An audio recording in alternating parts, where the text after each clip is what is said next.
As I more often than not do before writing a review, I went back and actually watched the episode in question, and in all honesty, the episode is not terrible, at least from my own viewpoint, but it had enough to dislike that I don't think of it when I want to watch a pony episode. So, join me as I review a Canterlot wedding in the last episode of Terrible Episode Month.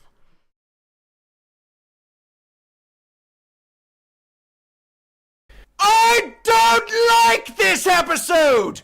It is a bad episode, and you should feel bad when watching it! Oh, but I certainly didn't. A Canterlot wedding from the get-go is actually a brilliantly paced episode showing Twilight's apparent descent into madness as she declares the bride-to-be of her brother Shining Armour to be evil. I mean, if she was already familiar with Cadance, and she is, don't you think she would want to see good in Cadance instead of just flat out claiming that she's evil? I don't know, but it just doesn't seem like Twilight is in the right state of mind. I want to call this out of character, and I really think it is. It's not like Twilight to just make random assertions like this without any backable empirical evidence, as seen in episodes like Feeling Pinky Keen. Twilight always looks for the true answer, a scientific answer. This to me seems like a bit of a rough day for Twilight, and in any other situation I'd give her a free pass.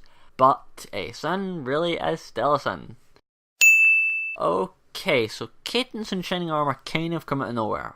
It's the same issue I had with Spike at Your Service. If these two characters were so important to Twilight, why haven't we heard about them so far? You'd think they'd at least come up in conversation, but no. They're both introduced completely out of the blue. What would have worked more about this is if Twilight was in denial about Cadance's obvious evil, and the audience, who wouldn't know her at all, could see plain as day that she's not like she was before. But then again, people change. Either way, Cadance does turn out to be evil, so Twilight is totally correct. But, as it turns out in the biggest twist of the century, the Cadance we're seeing isn't the real Cadance, but an imposter, who is a creature known as a changeling, later revealed to be Queen Chrysalis, who has a song in which she claims, and I quote, "I could care less about the dress, so if you could care less about the dress, why are you going out of your way to be an ass to everyone and making Rarity make frivolous changes to the dresses?" That screams everything but trying to keep a low profile. You know, fake Cadance is kind of an idiot. So there's a fight scene, this whole thing about love, yada yada. Hello, every pony. Did I miss anything? Did you miss anything? Nah, no, of course not. You just missed the entire fucking episode.